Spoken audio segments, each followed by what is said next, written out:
Hello again, dear brethren. And today I thought I'd tell you why I've quit writing altogether.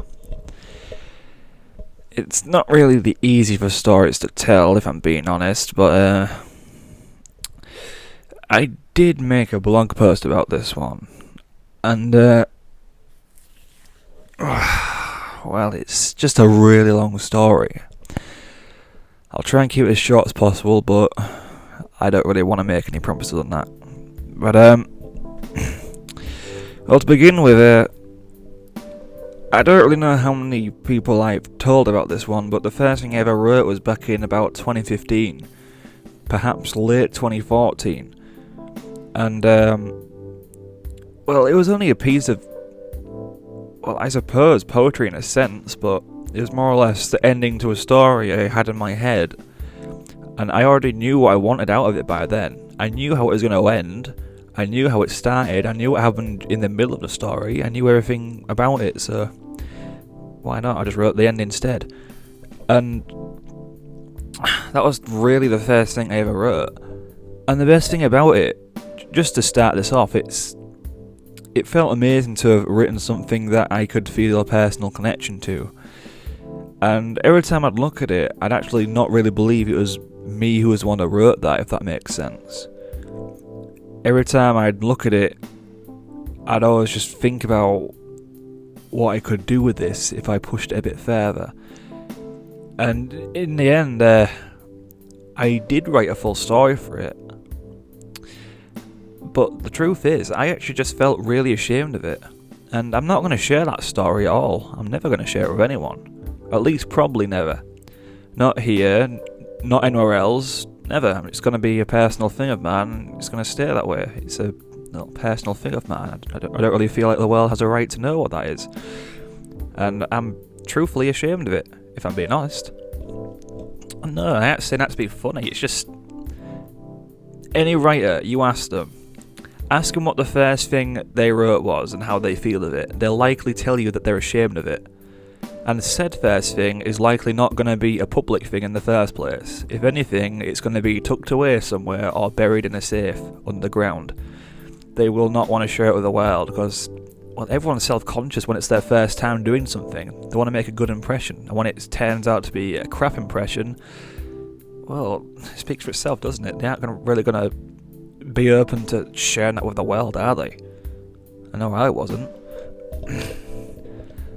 That being said, only maybe 2 people have seen it and they're in my family, and one of those happens to be my dad, and that is it.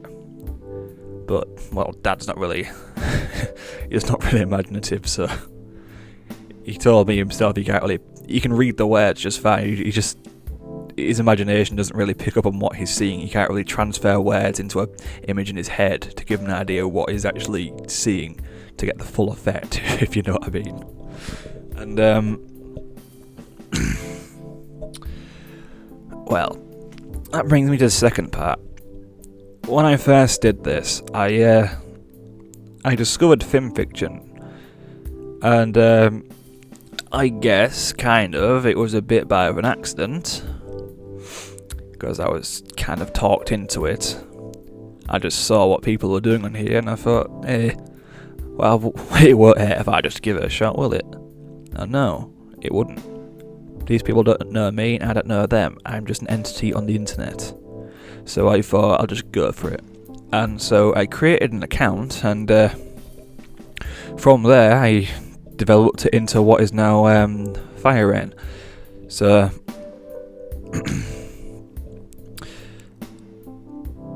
here's the main point. If you've actually stuck around as long as you have, if you're an original follower from when I first came on, I was called Dash Apple then, I think. Dash Apple or Lemonstone is how you might know me. And if you do, hello. You'll notice my writing from the stories I've written in the past, like A Pony in the Wasteland, The Doll, Bears and Rainbows Forever, I Am All Alone, that kind of stuff. Oh. Like, every time I look at them, I cringe so hard, I'm actually afraid my skin's gonna tear. Like, nothing can make me cringe more than just all that early work of mine. I just feel so absolutely disgusted by what I see that I just can't believe I'm the one who wrote it. I'm the one who brought this monstrosity into the world. And I'm the one who's going to pay the consequences for it. And it's not really something I'm fully happy with, but then again, nothing's ever perfect. And if you think it's perfect, you're a narcissist. That's just how it goes around here. Nothing will ever be perfect. The only thing you can do is make sure it's as good as possible, but you'll still never be perfect. That's just how it is. That's how everything is. And, well, I really do not like how these stories turned out. I've never ever written a background or a guideline, if you want to call it that, for any single story I've ever written. The only time I might have even done a little bit of research into my own stories is when I made a little, bullet point list of little scenes that were going to happen or what might be interesting to see happen, and even then I didn't even use them. And the only stories I admit to using them in was I Am Still Here and Childhood Sweethearts, because there was so many events going on, I had to keep track of them.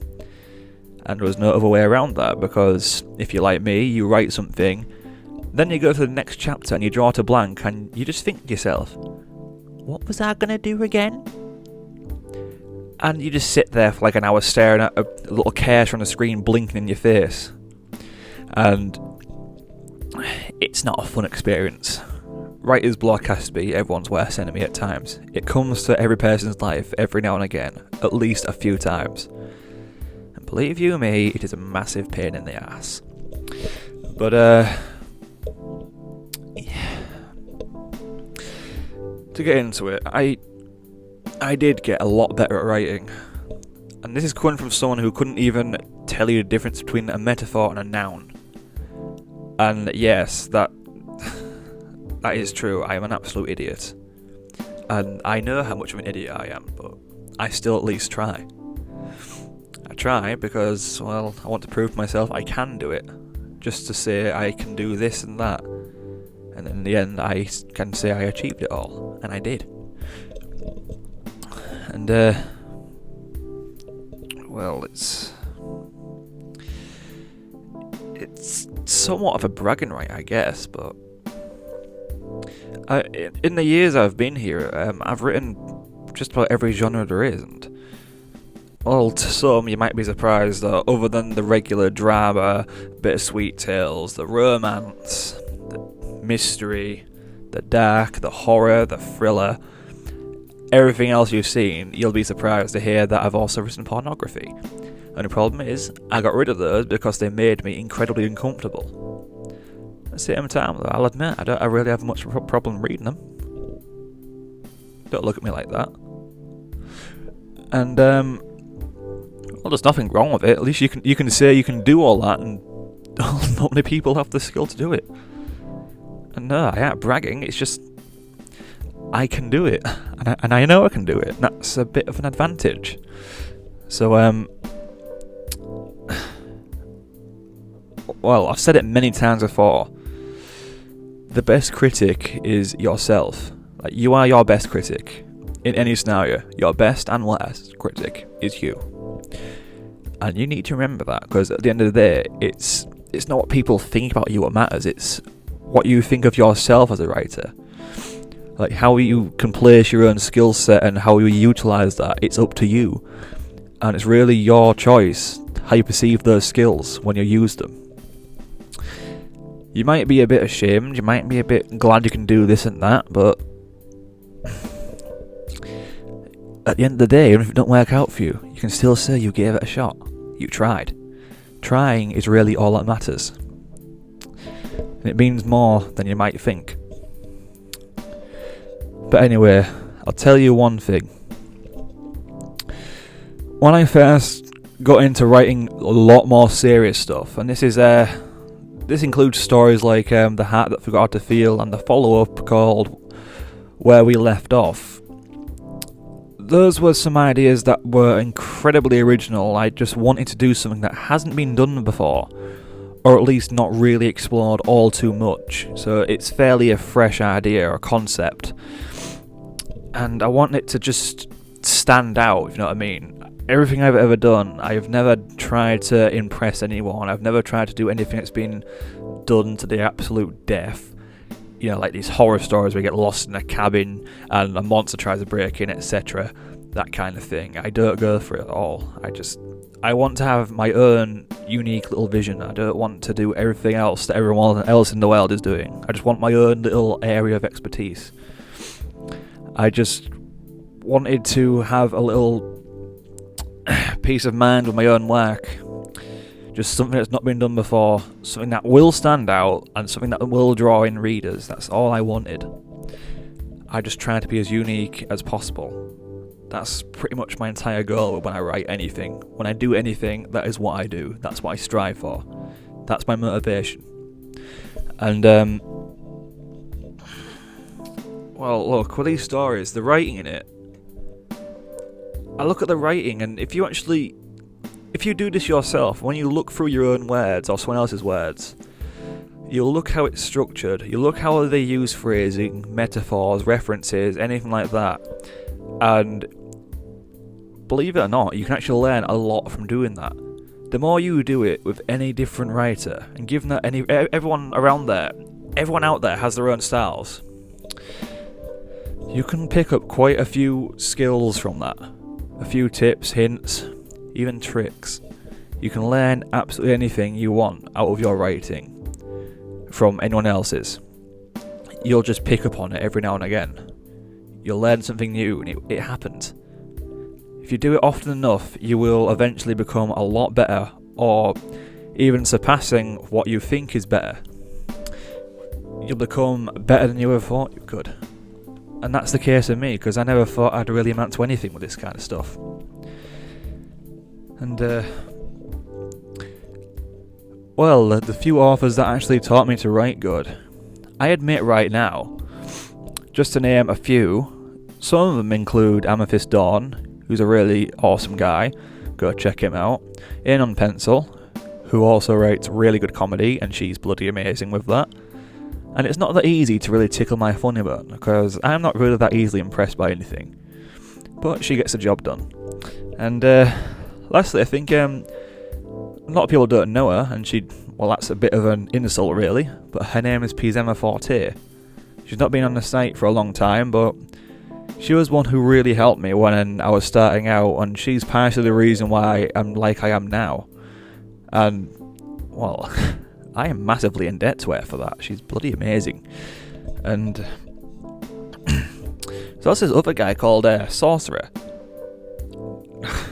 Like, I read his stuff, and at the time I found it pretty bloody amazing how good he is. And I haven't spoken to him for quite a while, but he is a very good author. He has a way with words, like Amethyst Dawn does, that just really speaks to me. Like, I love that poetical sense that people use in their writing. I ain't a fan of poetry at all, but I do like it when some people use it. It actually makes it more effective to read than you'd think.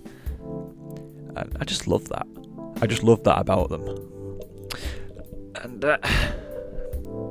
lastly, just before I turn this into some giant monologue, look, I quit because, well, it's not because I give up. And everyone who remembers Tomsky said something along the lines of, quitting isn't fucking up, it's giving up. And I just want to clarify, I didn't fuck up with anything at all. Not a chance. It's just, if I did, it was merely because I feel like I disappointed a few people who believed in me and who worked closely with me. And I just wanted to do a lot of people proud. I know I said I don't really try and impress people, but that's somewhat of a half lie. I like to have people drawn in. I like them to actually read what I've got, like read through it thoroughly instead of just skimming through the words and just half absorbing what I'm trying to put out there. And well, it's just, I got so bloody sick and tired of people constantly looking too deeply into what I'm trying to get across. Like, people don't really seem to understand what I'm trying to do. And for a long time that really bothered me because I was struggling like absolute hell to try and get the message across in the way I'm picturing in my head. And the trouble with me is I have a really hard time doing that with my words. I really have a hard time finding the right words to express anything in the correct way that I want to express it in. And if you're like that, it's a massive burden. Like, there's nothing a lot worse than that. It doesn't get much worse, believe me. When you're trying to figure out a way to express anything and you can't find the right set of words, phrases, or even term a phrase, anything like that, it just doesn't work. It's frustrating. And it's even worse when people perceive it as something worse than it actually is. And that's happened to me so many times. Even when the idea itself is so innocent, it didn't have any provoking thought or anything to it. It's just... It's I don't know, it just brings out the worst in some people sometimes, if you know what I mean. And believe me, it's absolutely bothersome. And, well, it took its toll on me for a very long time. And I just quit because I got so tired of it. I got tired of people constantly provoking me for no logical reason. They're all just there just to constantly look too deeply into it. Like, everyone who reads anything nowadays, they seem to think they've got a license in psychology. And a lot of people will agree that people like that just absolutely piss me off. And well, that's pretty much it, I think. So it basically sums up to people just drive me crazy sometimes. And it takes its toll on you, it really does. It's a massive blow to the confidence. And every writer, they have to have some form of ego to keep going.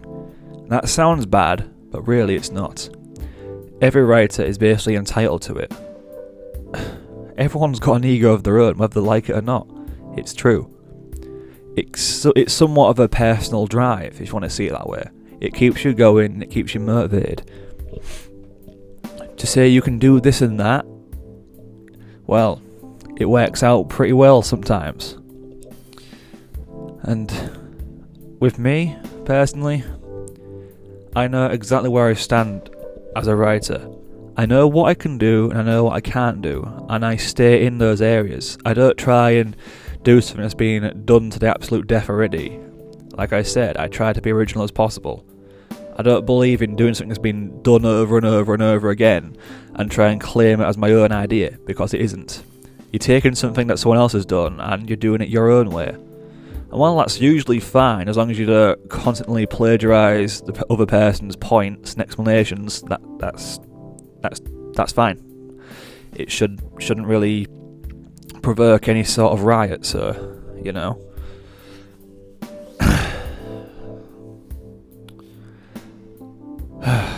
Yeah, but still. For now, if you've read the blog post, all the other details are in there. And I think the blog post is called something like The Very Harsh Truth of Reality. So if you want to know the different or other details about what I'm trying to convey in this message, it's all there, so go have a look. And that's considering you stood around this long to listen to an idiot like me ramble. But even still, I feel like I've made somewhat of a point, even though I still can't really find the words to really get through what I'm trying to say. And, yeah. I suppose this is where I leave you off. Rant over. This is FireRain signing off. Au revoir.